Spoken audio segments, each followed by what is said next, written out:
Olá, jovenzinhos, tudo bem?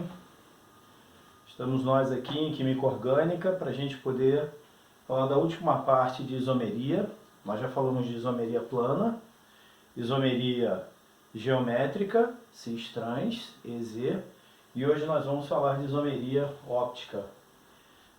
A gente tem alguns conceitos fundamentais importantes aí, mas só para a gente entender mais rapidamente quando é que ocorre a isomeria óptica, que normalmente, como é cobrado aí nas questões, né, de vestibular, identificar o número de carbonos quirais, carbono assimétrico.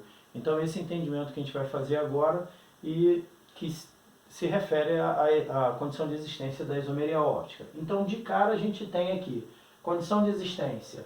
Tá? Eu coloquei um carbono com asterisco, coloquei 4 ligantes, que eu chamei de R1, R2, R3 e R4, que obrigatoriamente, R1 tem que ser diferente de R2, tem que ser diferente de R3, que é diferente de R4. Ou seja, para que exista isomeria óptica, eu preciso ter carbono assimétrico, que eu também posso chamar de carbono quiral.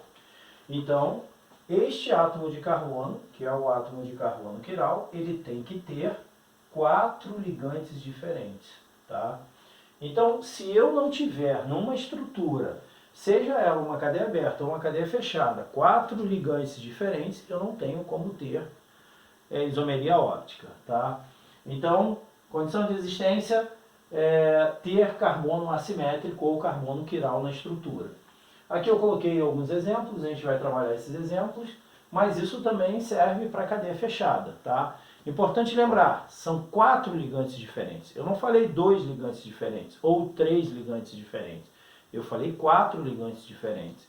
Isso significa dizer que o carbono assimétrico, ele não pode ser insaturado. Se ele tiver dupla ligação, vão ser só 3 ligantes. Se tiver uma tripla ligação, você vai ter apenas 2 ligantes. Então já tem a percepção, já liga, já conecta com aquela ideia de composto aromático, átomo de carbono do anel aromático não vai ser assimétrico, porque ele vai ter no máximo 3 ligantes. Porque no anel aromático, lembra, uma dupla, uma simples, uma dupla, uma simples, uma dupla, uma simples, no mínimo 6 átomos de carbono, com 3 duplas alternadas. Então fica aí, dicasinha para a gente poder lembrar. Então eu coloquei aqui um exemplo, que é o ácido 2-aminopropanóico. E eu quero identificar se há isomeria, se há isomeria óptica e quais são esses isômeros. Então vamos entender algumas informações importantes. Assim como na isomeria geométrica a gente aprendeu que existe o isômero cis e o isômero trans, na isomeria óptica, para cada átomo de carbono assimétrico, normalmente, vocês vão perceber que a gente tem uma exceção, eu coloquei aqui a existência de composto meso, mas normalmente, para cada átomo de carbono quiral, eu tenho 2 isômeros que a gente chama de opticamente ativos e um isômero opticamente inativo. Essa ideia de ser opticamente ativo ou opticamente inativo está associado ao fato do composto desviar o que a gente chama de luz polarizada. Você é a luz normal.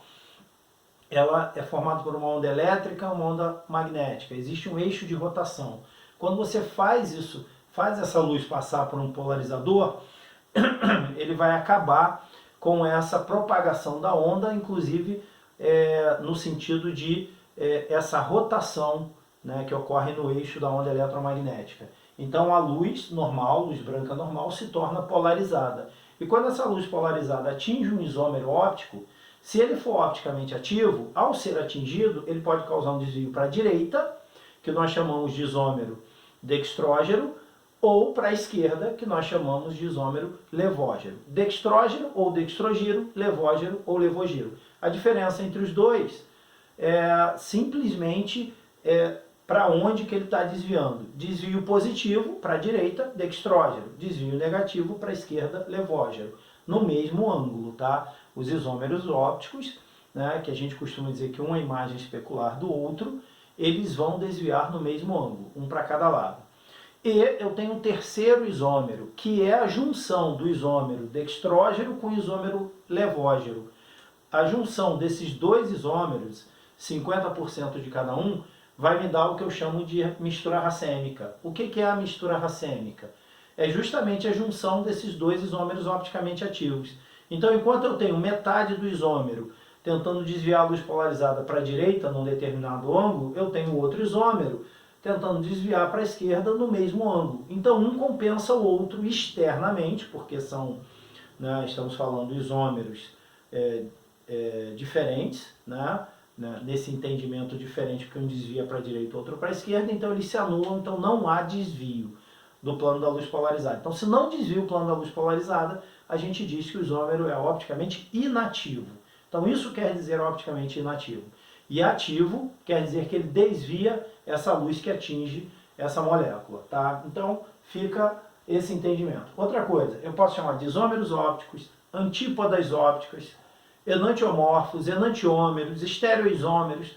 Todas essas expressões servem para indicar o que são isômeros ópticos, tá certo?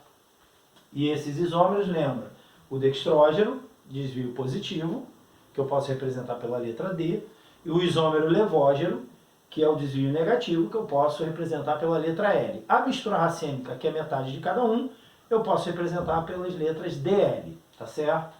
Então vamos lá, para cada carbono assimétrico, ou quiral, no geral, a gente diz que há dois opticamente ativos e um inativo. Então tem o isômero D, dextrógeno, um L, levógeno, e um DL, que é a mistura racêmica.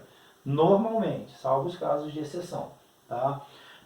Uma outra coisa que a gente precisa entender, que para você identificar esses isômeros, você pega a estrutura inicial, tá? Onde você percebeu que há carbono assimétrico, e coloca de frente para um espelho. A imagem especular, ó, a imagem no espelho dessa molécula é justamente o seu isômero óptico. Então, por exemplo, essa questão de quiralidade vem da qualidade da mão. Se eu pegar minha mão direita e colocar em frente a um espelho, qual vai ser a imagem? Exatamente a minha mão esquerda. Mas olha, se eu fizer a sobreposição das minhas mãos, olha só, ela não vai me dar o mesmo composto, como se cada mão fosse um isômero óptico, tá? O dextrógeno e o levógeno. Então, quando a gente sobrepõe os dois, a gente percebe que não há uma igualdade nessa cadeia. Por isso, são compostos diferentes de mesma fórmula molecular, mas eu só consigo ter essa percepção pela fórmula espacial. Ok? Então, o que a gente vai fazer para identificar o isômero D e o isômero L é justamente essa ideia de colocar a molécula em frente ao espelho. Então, aqui, para a gente poder identificar, eu coloquei o exemplo, o ácido 2-aminopropanoico. Então, olha só, eu tenho aqui um ligante, que é o grupamento metila, o outro ligante é o grupamento amino, o terceiro ligante eu tenho uma carboxila, e o meu quarto ligante é aqui o átomo de hidrogênio.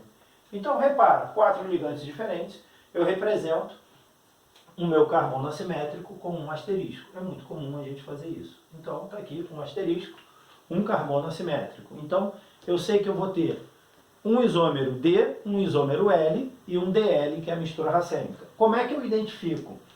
Eu vou fazer o seguinte, de início a gente não tem essa pretensão de saber quem é o isômero dextrógeno, quem é o levógeno. Isso um pouquinho mais adiante. Mas a gente vai fazer a representação desses isômeros para a gente entender. Eu vou pegar essa cadeia, para a gente observar melhor, vou colocar essa cadeia em pé. E para a gente ganhar espaço, eu vou colocar esse cara aqui, que é a carboxila, nesse formato aqui, tá? Olha, COOH, só para facilitar. Então eu vou girar essa cadeia e colocar em pé. É o que eu vou fazer aqui. Então olha só.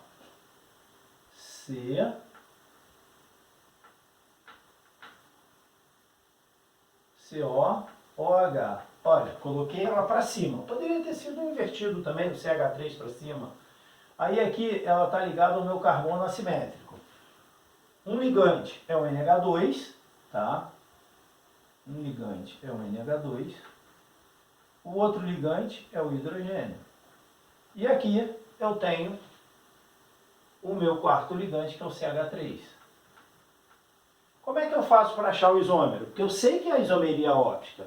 São 3 isômeros. Como é que eu faço para achar? Eu vou colocar aqui, bem aqui no meio. Vou vou fazer a representação de um espelho plano, tá? Então, olha, a imagem especular dele vai estar do outro lado. Então, como é que eu vou representar? Eu vou colocar o mais próximo possível, não precisa ser exatamente idêntico à imagem especular. É só para a gente ter uma noção. E ó, C, O, OH. Aqui. Aqui está o meu carbono assimétrico. Aqui também. Então, o que está acontecendo aqui?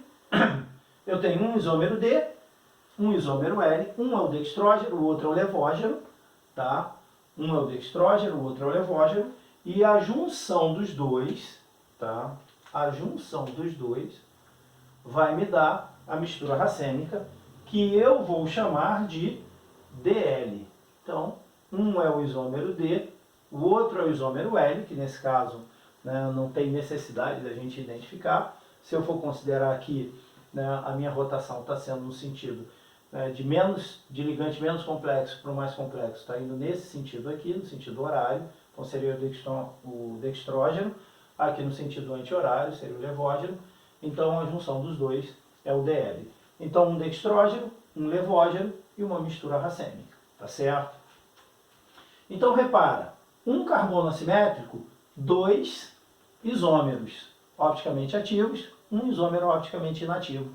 Então eu consigo identificar isso através de uma formulazinha que vai me dar o cálculo desses isômeros, salvo o caso de exceção, tá? Então como é que a gente faz? Isômeros opticamente ativos, que eu chamei de IOA. IOA vai ser igual aqui. Vai ser, se eu sempre tenho 2, não é isso? Então ele vai ser 2 elevado a N, sendo que N vai ser o quê? Vai ser o número de carbonos assimétricos. Então aqui eu tenho um carbono assimétrico no meu exemplo. Se eu tenho um carbono assimétrico, como é que vai ser? Vai ser 2 elevado a 1. Isso dá 2. Quem são esses dois aqui? Lembra? Ó, nesse caso, um dextrógeno, um levógeno, tá certo? Então aqui eu tenho um dextrógeno e um levógeno, tá? Isômeros opticamente inativos. Então, eu vou chamar de IOI para facilitar. Como é que fica a fórmula? É sempre a metade, porque é a junção dos dois. Então vai ser o 2 elevado a N sobre 2.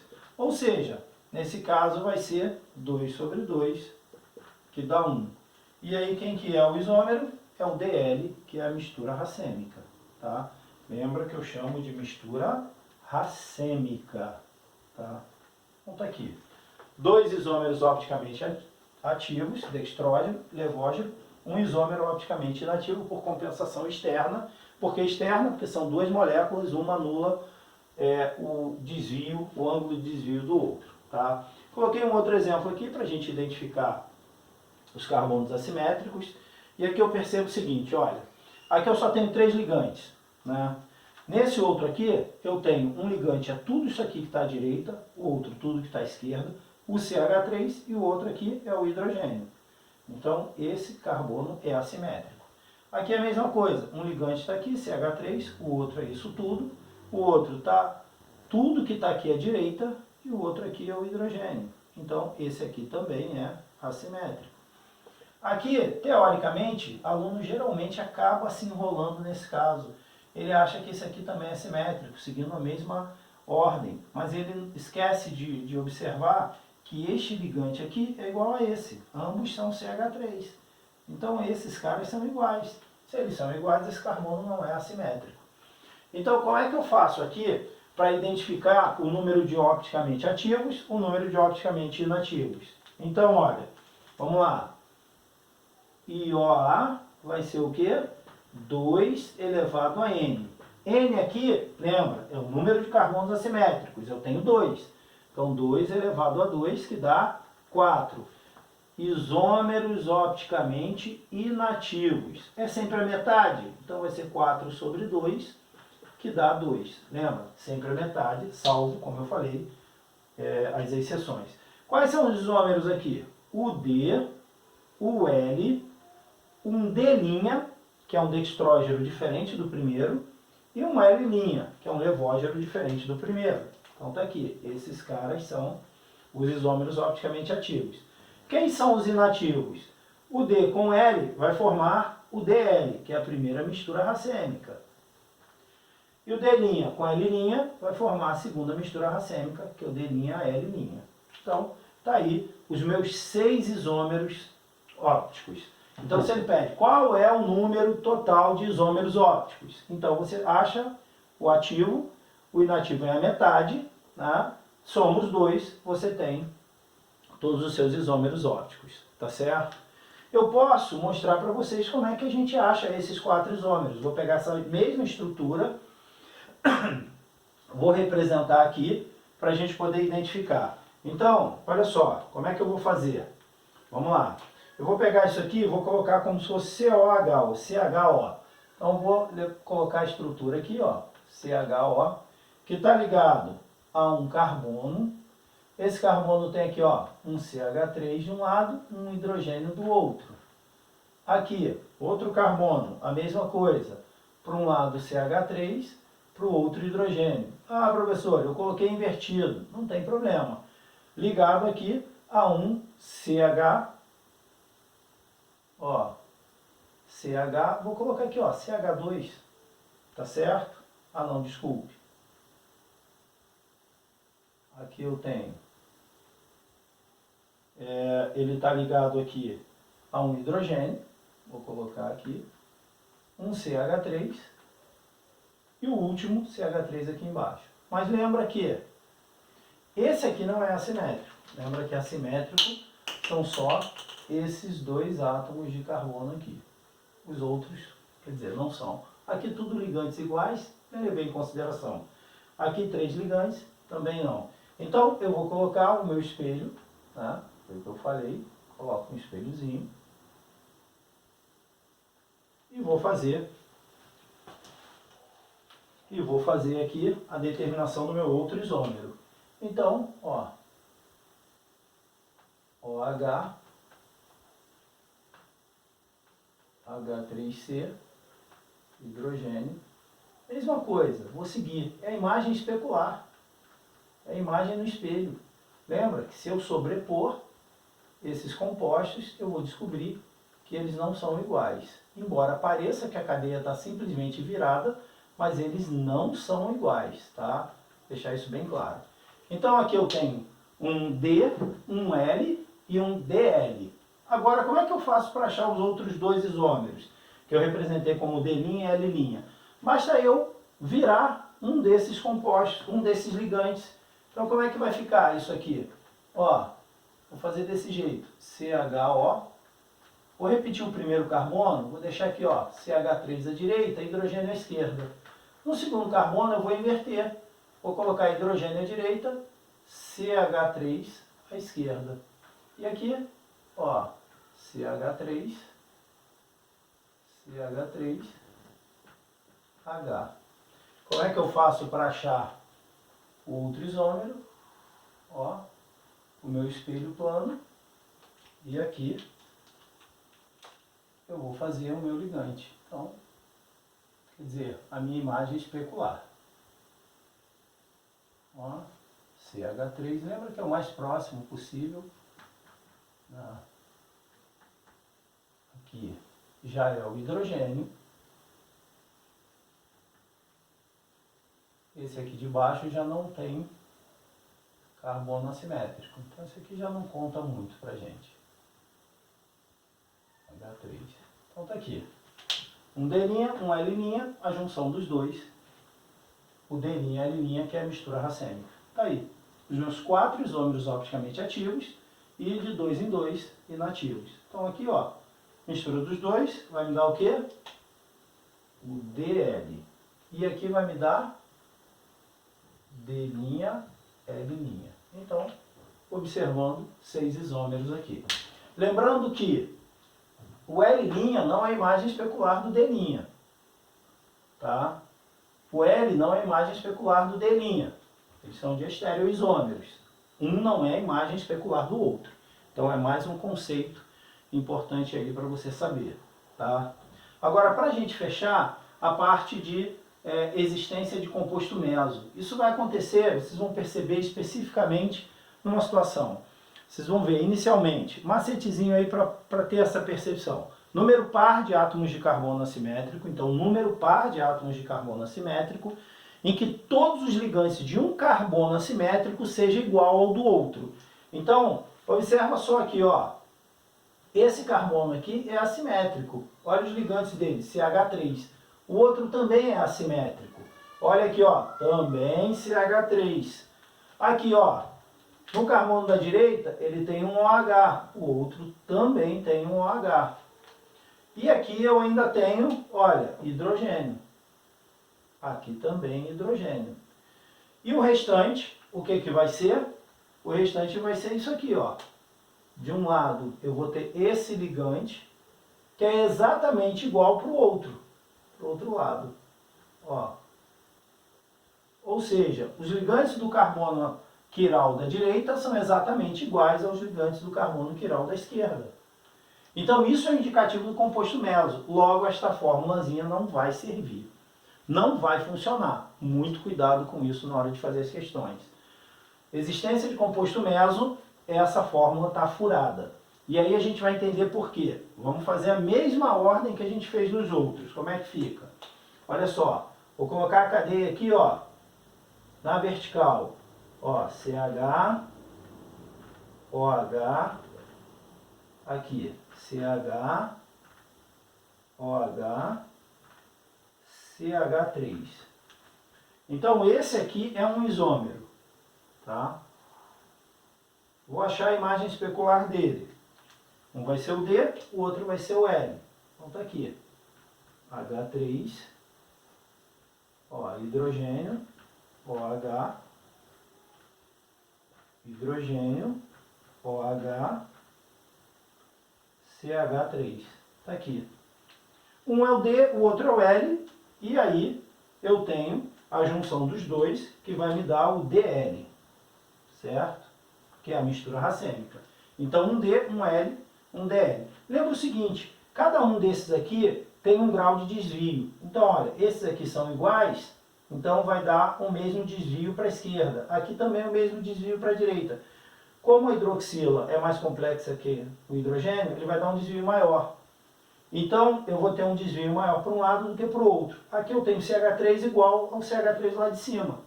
Então o desvio é o mesmo para lados opostos.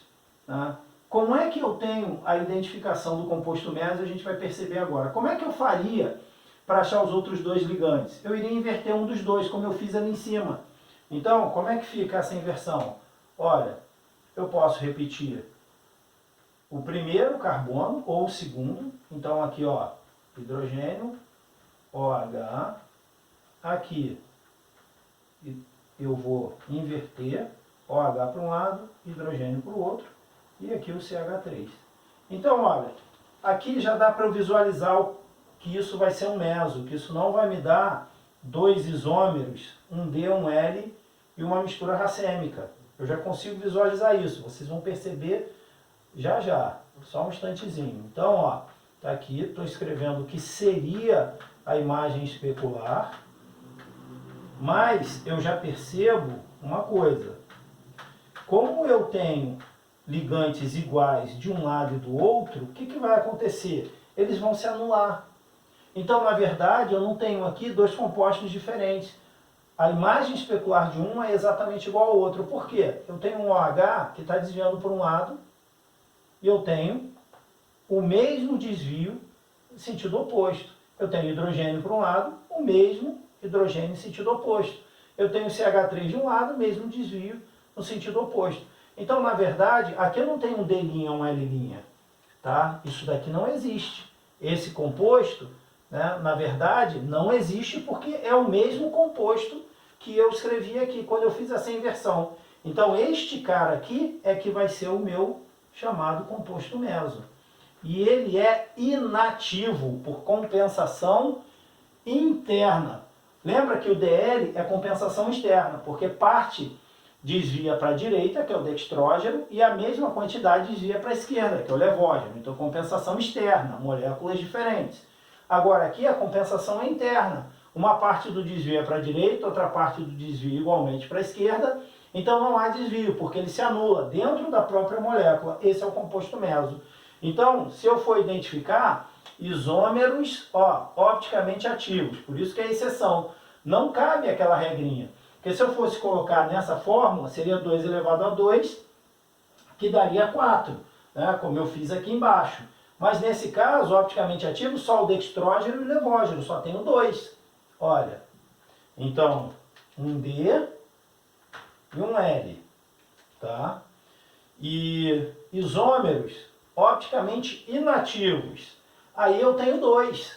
Isômeros opticamente inativos, eu tenho 2 também. Quem são eles?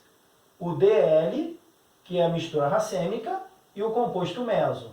Um por compensação externa, que é o DL, e o outro por compensação interna, que é o composto meso.